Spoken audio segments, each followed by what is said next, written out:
what's going on, everybody? Welcome back to World Wrestling Tube. And yes, today we are going to discuss something probably not very popular, especially coming off of WrestleMania 40.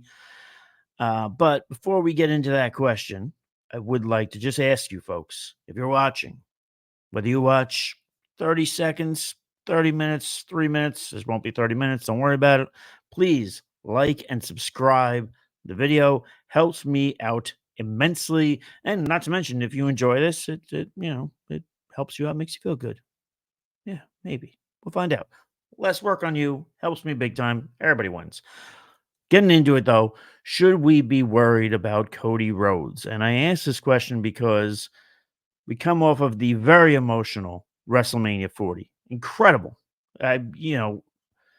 I'm not going to go down and say it was greatest WrestleMania of all time, only because I think that I have a lot of issues with night one. But night two, Jesus, Mary, and Joseph, and that main event, I think it's going to go down as one of the greatest main events of all time in WrestleMania history or in WWE history. Had a lot of significance, had a lot of beautiful storytelling. We talked about this on yesterday's show, which, by the way, you can go into the archives, check out my 7 takeaways, my 7 reactions from WrestleMania 40. But we come off of that and we go into Monday Night Raw, the Raw After Mania, first hour commercial free. And I don't know what I thought about that promo. The whole thing with Cody Rhodes. I will say the beginning of it with Triple H coming out, thanking the fans, then welcoming in Cody Rhodes and then showing him that video, which I believe genuinely Cody Rhodes did not see a second of that before he saw it there in its entirety.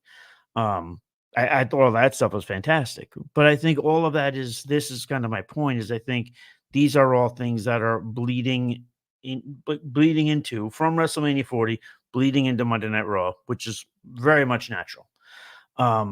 So that happens. Triple H then leaves the ring. Cody starts talking, the whole, Philadelphia. What do you want to talk about? Which is, again, this is just like any other guy coming out doing the greatest hits, which is fine. I'm not judging him for that at all. But then what happens is The Rock comes out. And, and it takes, about 14 minutes for The Rock to say a word. I understand the long entrance, but if you want to tell me The Rock can't power through the boos and just start talking, because The Rock's one of those people. It's not like Dominic Mysterio. When The Rock starts talking, eventually they will shut up and they will listen to you. They will give you that opportunity. Just like if you give them the opportunity to keep booing every time you hold the mic up to your face, which, whatever, maybe that's what he's doing, but holy hell, we wasted a lot of that first commercial-free hour.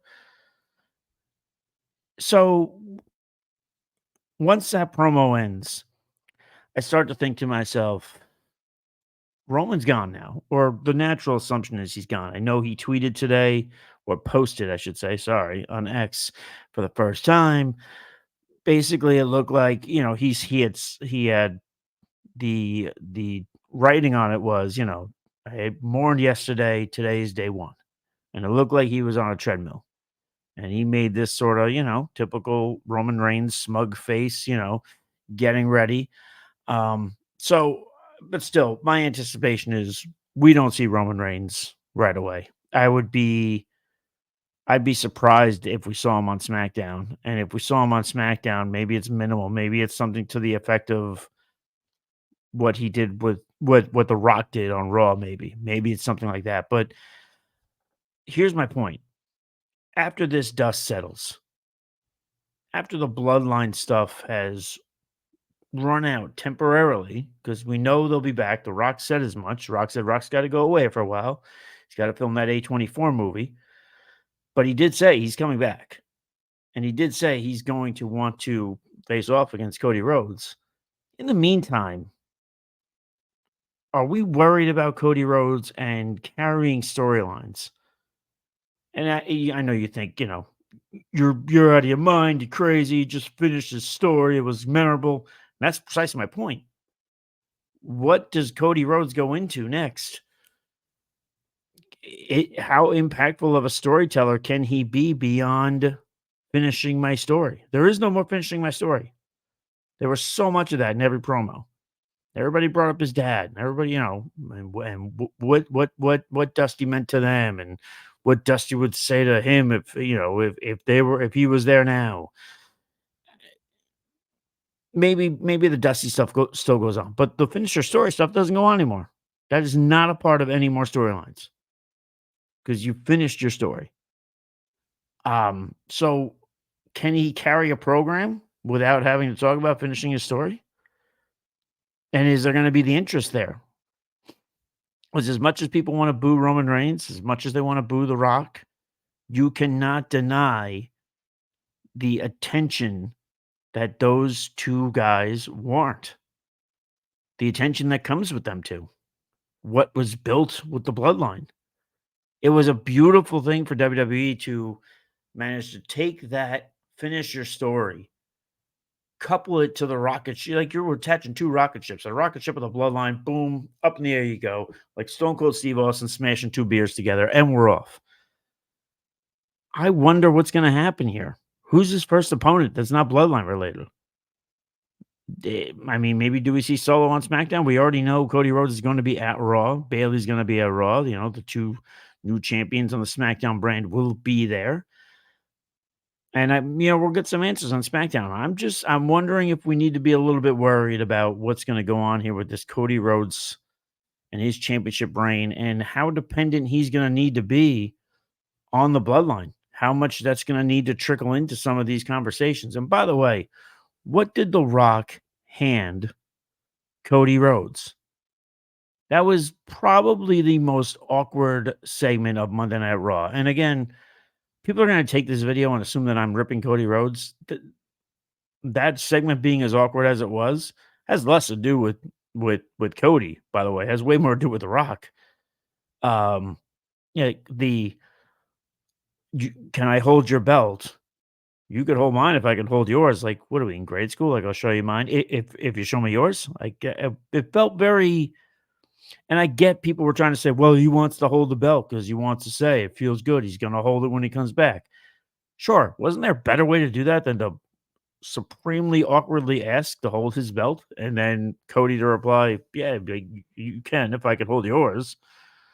And then it goes down to, what did The Rock hand Cody Rhodes? I mean, in my opinion, I would love for it to be the ring that MJF was wearing on AEW all that time as a way to introduce MJF.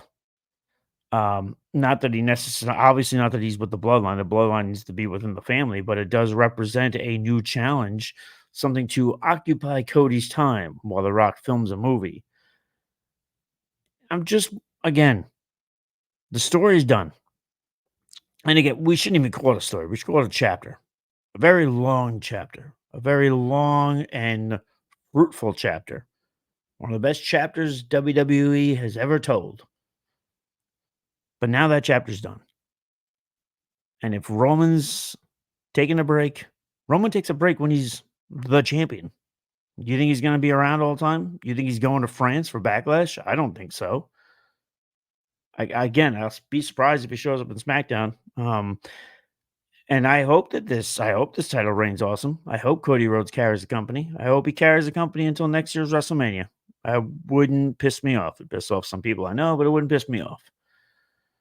But I have to wonder what kind of legs a Cody Rhodes storyline is going to have if it doesn't involve the bloodline.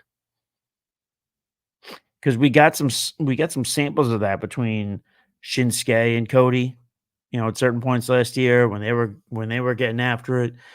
And again, you were still able to lean into the whole finish your story bit, and that's gone now. So I just wonder again if we should be worried about Cody Rhodes. There was that it's the thrill of the chase. Well, now you got the thing. Now you got the belt. Chase is over. You've won. I just wonder how emotionally invested people are going to be in the future. Because even Roman Reigns supporters, like I said going into the WrestleMania, I want Roman to win, but if Cody wins, I'll be pumped for him. I've met Cody Rhodes. He was a fantastic guy. I met him when he was on the Indies. Took a picture with me when he didn't even have to. The person organizing the pictures was like, "Time is up," and he's like, "No, I'll take a picture." And she's like, $20, and he's like, "No, you're not paying $20." Incredible guy, fantastic guy. I'm genuinely happy for him. But there was that emotion from everybody, even from, like I'm saying, people who supported Roman Reigns. Just like, how could you be mad at that? You know, how could you realistically be mad at that? Cody Rhodes winning, finally finishing his story. We all love Dusty. He did it. That's not there anymore.